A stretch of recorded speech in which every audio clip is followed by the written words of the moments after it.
Friday, May 30th, and welcome back to the Damon Bruce Show, brought to you by Ike Sandwiches and our good friends at the Dubliner. And even though we're going to talk about a big moment in time, even though we're going to have this isn't a video about the 49ers, we do have some breaking 49ers news that we have to start this tribute to Rocco with, and we'll get to our Rocco tribute here in just a moment. But the 49ers have just traded for, well, he was with the Eagles, but let's face it, the reason why they traded for him is because his best season was a 10-sack season with Robert Saleh and the New York Jets. Bryce Huff for a mid-round pick. Still don't know the details, but we just saw Adam Schefter report that the 49ers have traded for edge rusher Bryce Huff. So there you go. Put that in your pipe and smoke it on a Friday morning. Here in the Bay Area, it is really good to have you. Thanks so much for stopping on by. You know, today my original plan was to zig while an awful lot of other content creators here in the Bay Area were zagging into the fact that OTAs is underway. And look, that is a big deal, but we are 100 days away from week one of the NFL season. 100 days from our first full Sunday and a 1:05 kickoff in Seattle. So there are other things going on, and I guess they would call this counter-programming. To me, it is significant enough to pay attention to here on a Friday, and thank you for being here. Hit like and subscribe. Really going to need you to pound that like button today, again, because God forbid I put up a thumbnail that doesn't suggest you're about to get the NFL. And the thumbnail today is Klay and Rocco. The most famous dog in the history of Bay Area sports, the most famous athlete pet in the history of Bay Area sports, Rocco the Bulldog, Klay Thompson's best friend, passed away. And it really is too bad. I think we've all experienced the loss of a pet in our lives. That is some jarring things. It's a family member leaving. And I'll tell you, this was not an Instagram dog. This was not a for the clout dog. Klay Thompson loved this dog and brought him on the boat. He was like his co-captain when he used to sail around the bay. The two of them were kind of inseparable when it comes to backyards. And there was a lot to like, to say the least, about Rocco and Klay. It never seemed fabricated. It always was real. Yeah, and see, look, oh, no, not Rocco. It happened. Thank you very much, Anon X, hitting that like button for Rocco. I appreciate that. There's absolutely no doubt Huff can help out on that defensive line. There is no doubt about it. Happy Mofo Friday to all of you. Weather in SoCal's hot. Beer is cold. Need a Dubliner down here. Already got an Ike's close by. I'll see what I can do. Dubliner South. Southern California, Dubliner, West Portal, South Portal. Hopefully that could happen one day. Sporticus says, hey, bring back the ficus. Perhaps you could name it Fike John Fisher. See, this is why we get along for all these years, Sporticus. You're thinking ahead. Love it.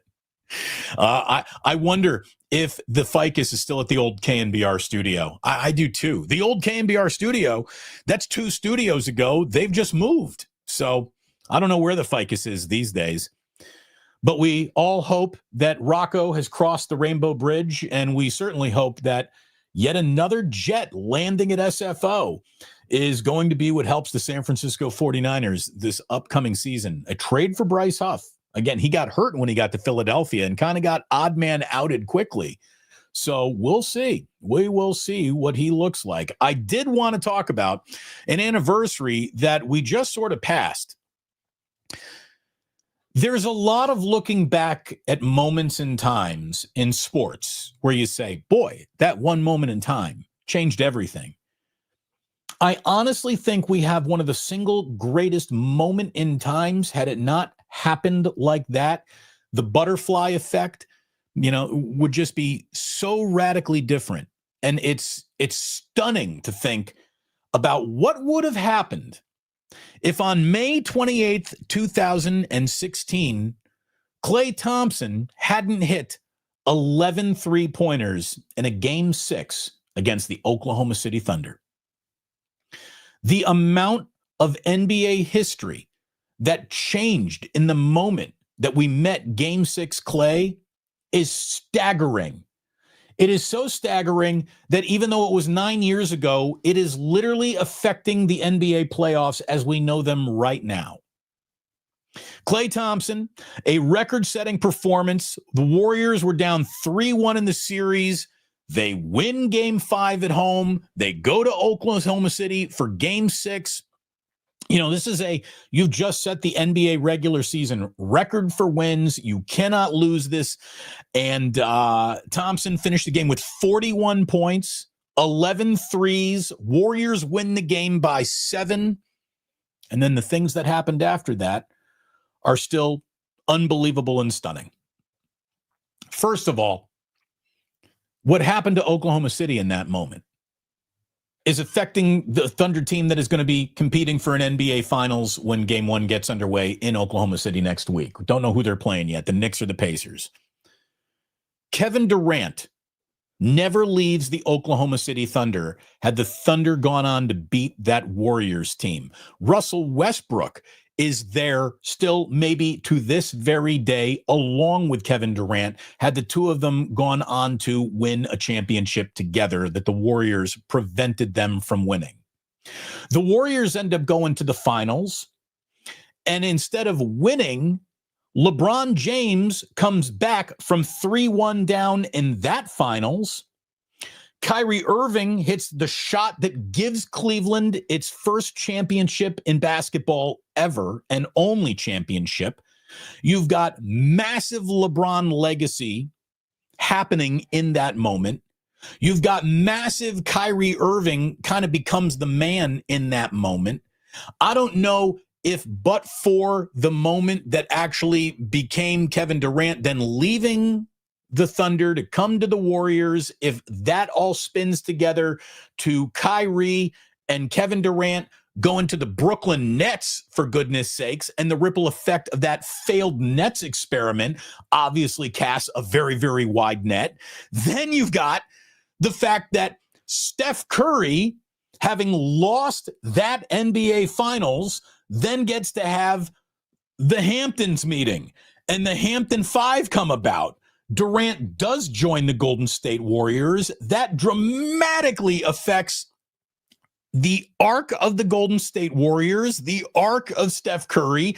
I don't even know if Draymond Green has a podcast, but for this team turning really into a dynasty, the amount of things that would not have happened in the NBA to the Warriors, championships, dynasty, Curry's reputation, Klay's reputation, Steve Kerr's reputation, Kevin Durant's reputation, the Thunder as an organization, the way that the Phoenix Suns sit with a broken kind of Kevin Durant situation right now, the ripple effects are almost impossible to sort of put back in the bottle. What a moment. And all the moments that were born from that epic Klay Thompson performance. It's insane. That one game is a full-on rewrite NBA history moment. It truly is. You can always point to like certain things that you think changed history. This literally changed history. It literally changed significant Hall of Fame consideration, all-time legacy reputations for a handful of three of the most important players of our lifetimes in Curry, Durant, and LeBron James. If Klay doesn't go off, KD never leaves Oklahoma City.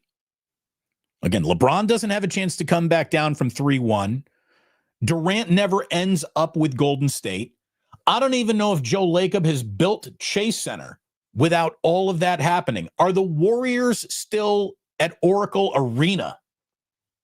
Is a legitimate question to attach to Game-6 Klay's performance. Steph's trajectory.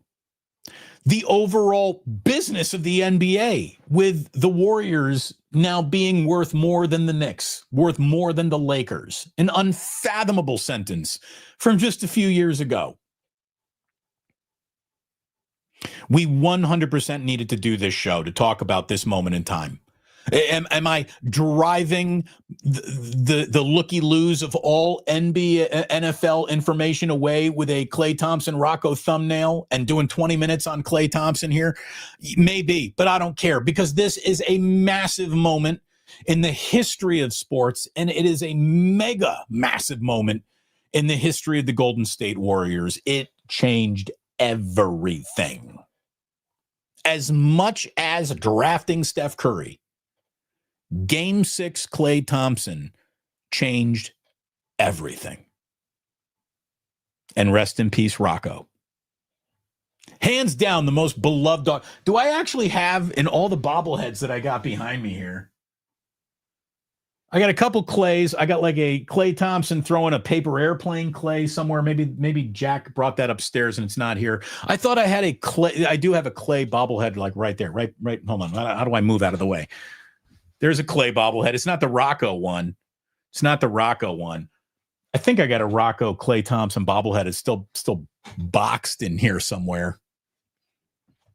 I shouldn't box any of my bobbleheads. We should display them all at all times. Anyways, just a fascinating moment in time.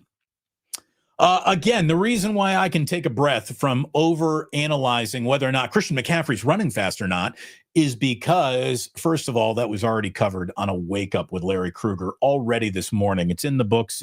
It is on YouTube, and you can get all of the eyewitness that you need from Krueger being down at OTAs. I'm going to get down there next week. But look, Christian McCaffrey back in the room at 100% strength. It's a massive change. It's a massive change. This guy was Jerry Rice level important, and then he vanished. Now he's back. This is a good thing. What's also a really good thing is that in spite of a hamstring that has prevent Ricky Pearsall from going, in spite of a tweaked something that has Alfred Collins working off on the side, the fact that Trent Williams isn't there, Jair Brown has a wonky ankle right now, recovering from surgery. We got John Lynch on KNBR this morning talking about how Jacob Cowing has absolutely put in the work to change his body. He is a better, sturdier, more ready-to-go player than he was last year. Good. The amount of opportunities that a young wide receiver is about to get wearing a 49ers uniform are as big of a swath of opportunities as you're going to get in any position group in football. Swath. There you go. Cheers to swath. There is only one important stat coming out of OTAs. You got 100 days.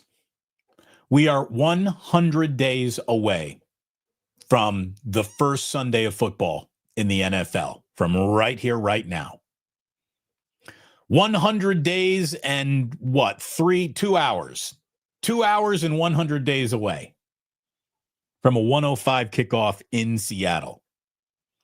So we are not going to breathlessly talk about who looked really good at OTAs when there's an awful lot of lead up still to this year. But I'm telling you, man, the Jets are landing at SFO.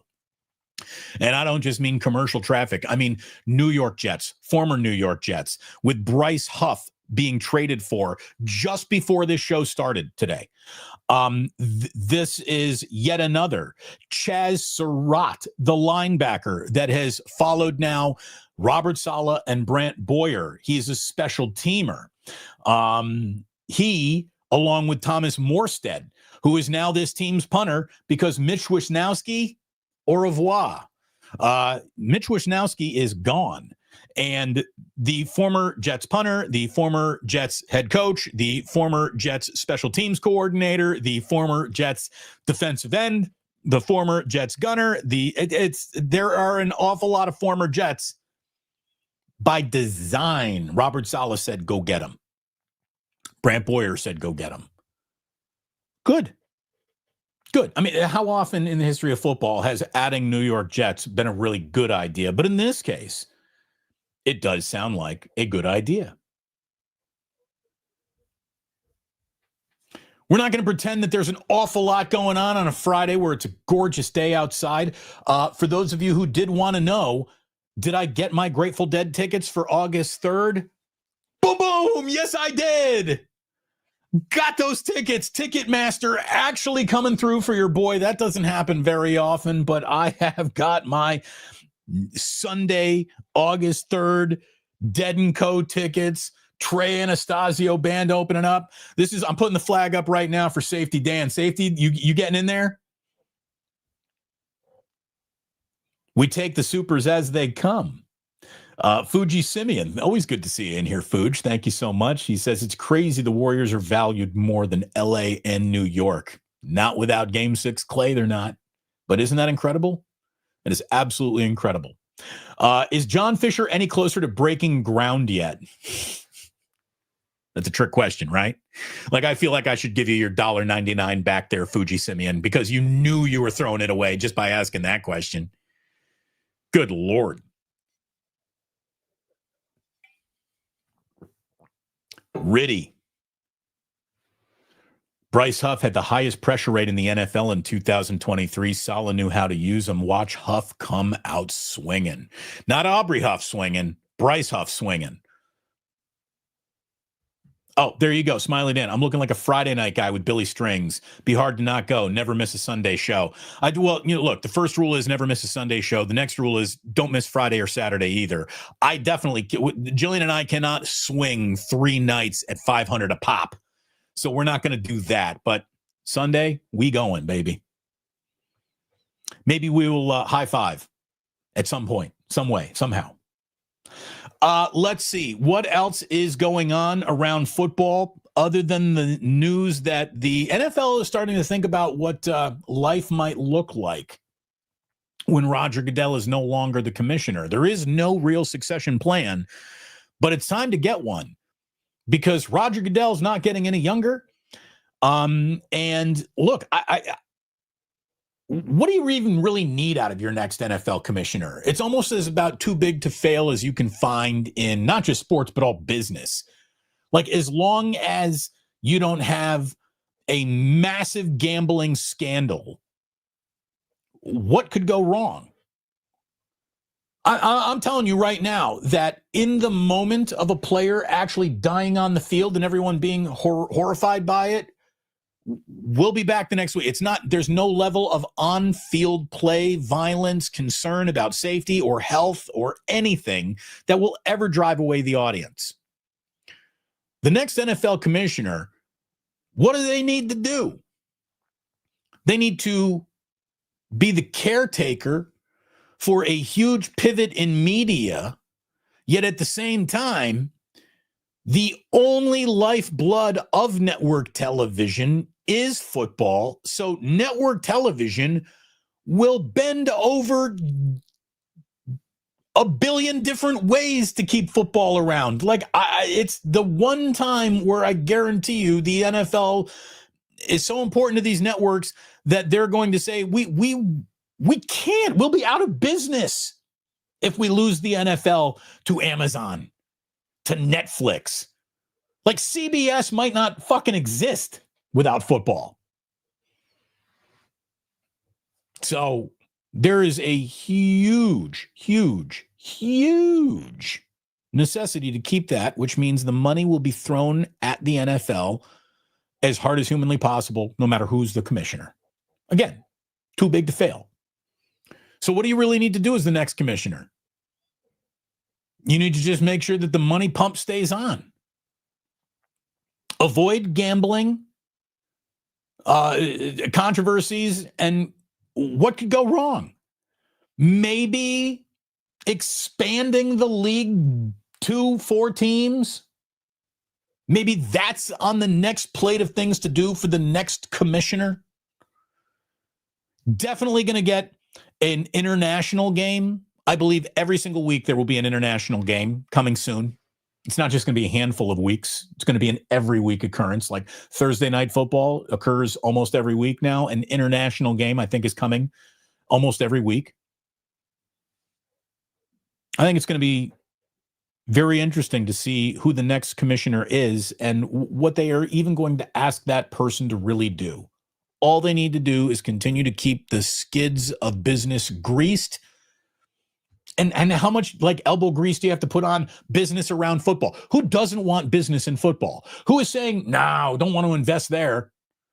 These teams are selling off fractions of their value for hundreds upon hundreds of millions of dollars. All you got to do is not crash the car if you're the next commissioner. Are you ready to feel a little old today if you didn't already? If learning that Game-6 Klay was 9 years ago already, if that wasn't enough for you, here you go. This is going to make you feel ancient. You got your walker with the tennis balls on the bottom of it. Barry Lamar Bonds made his major league debut with the Pittsburgh Pirates 35 years ago today. He was 0 for 5. He would recover from that 0 for 5 and go on to become a pretty good player. But there you go. Barry Bonds made his major league debut 35 years ago. Unbelievable. Unbelievable. The only other thing I can think about that is kind of happening in sports right now, it's not like this is a discussion that is going to actually produce results, but there is a huge discussion going on right now being led by the SEC, their commissioner, about college football is looking for now, how do we make the playoffs even more equitable? How do we decide this league with a brutal schedule, 3 losses over here, is not as destructive to your playoff chances as 1 loss over here in this other conference, this other league? I guess my first message to the SEC would be, if you want to tout the strength of your conference being the reason why more losses are acceptable there, I'm really not going to argue with you, but who overgrew your conference into this insurmountable monster? You guys did. You made that choice. So don't tell me that the circumstances are changing around you unfairly when you're the fucking guys who change the circumstances. And with all due respect to the SEC, I'm going to tell you right now, it ain't that much better than the Big Ten. Like, get out of here. Like, getting through an SEC schedule is brutal. Getting through a Big Ten schedule is no walk in the freaking park. I can promise you that. Not even close. So what college needs to do, what all sports need to do, is stop overreacting and rewriting the rule book based on the results of last year, because every single year is different. I feel like college football is seeking a balance that it's never going to find, because there's so much change and turnover. And this is before you even start talking about NIL and transfer portals and how different a team looks from one season to the next now. The strength of schedule debate, the whose losses mean more or less than others, it's one of you can't write it down in stone because it's going to change year to year. It's almost like the definition of pornography. I really can't define it, but I know it when I see it. And I'll know when a 3-loss SEC team doesn't quite stack up to a 1-loss Big Ten team. There will be days when maybe it does. But just because it didn't happen last year doesn't mean it's going to be destined to happen again this year. And I just wish that everyone involved with college football, college sports especially, would just stop changing things. There is so much change around these sports right now. It's driving me nuts. It's really driving me nuts.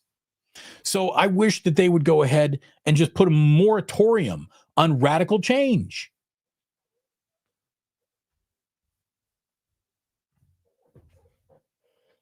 Fuji Simeon says, I hope the next NFL CBA provides a lifetime health care for all former players that cause sad stories of health issues. R.I.P. Mongo. Yeah, Steve McMichael. Look, I'm just going to tell you this. It won't happen. It won't happen.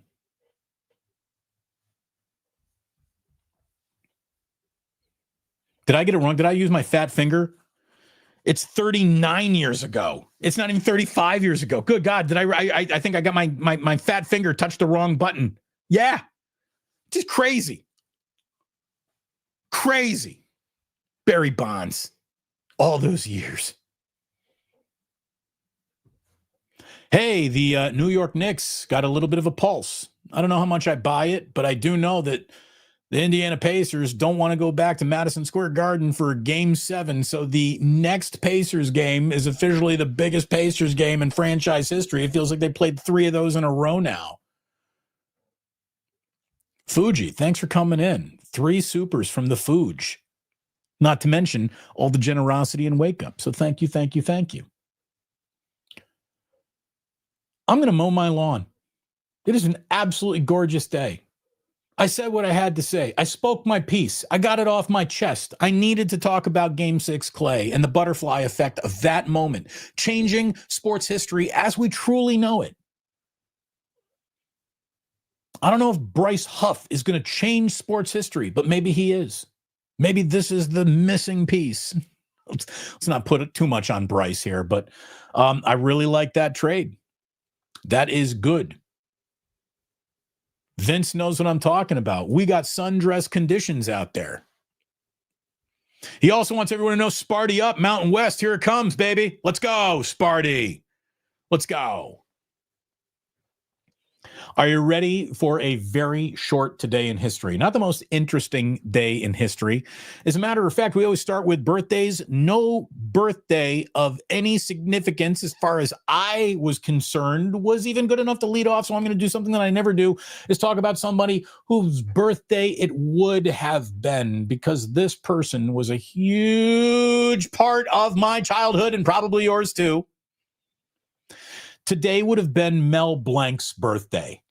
The voice of Bugs Bunny, Looney Tunes, Mel Blanc, one of the great vocal artists of any lifetime, would have had a birthday today. So I just want to go ahead and there you go. Yeah, Christopher, here you are. Today in history, Damon secured Dead & Co. tickets.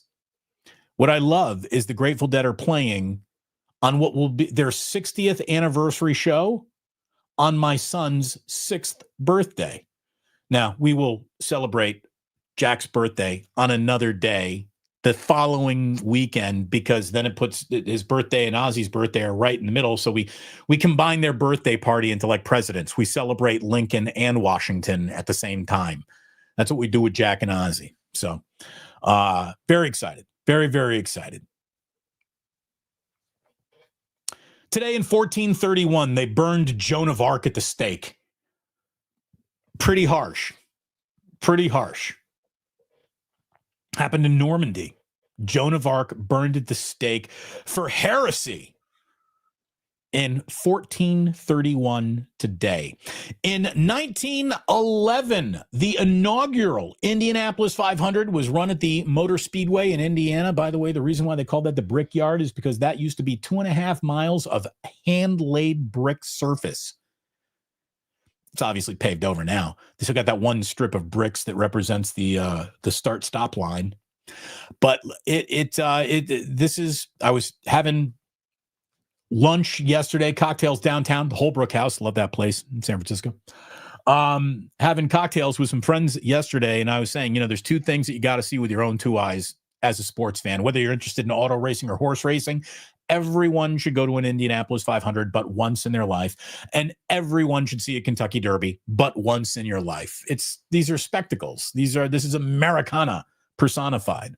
Speaking of Americana personified, today in 1922, the Lincoln Memorial was officially opened in Washington, D.C.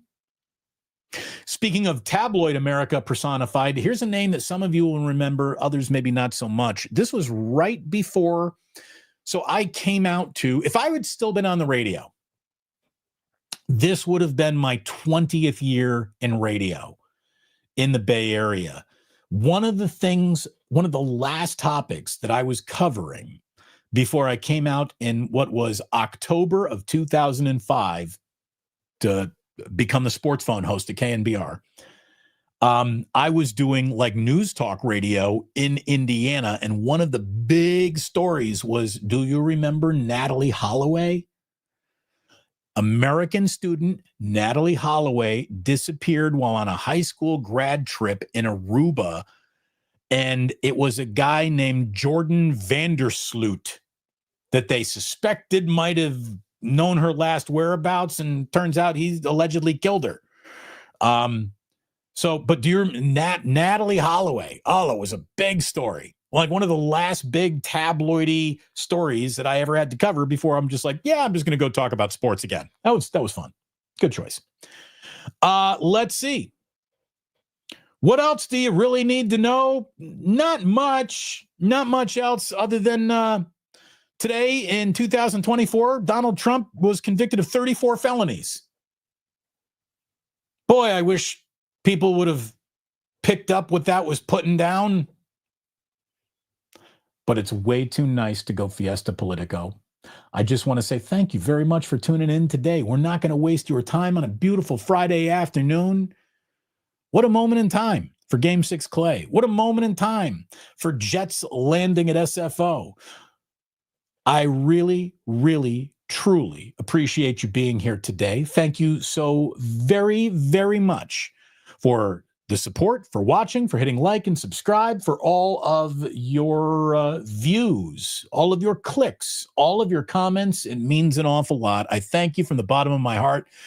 Have a great weekend. And please do remember that sports don't build character. They reveal it. And like that, he's gone.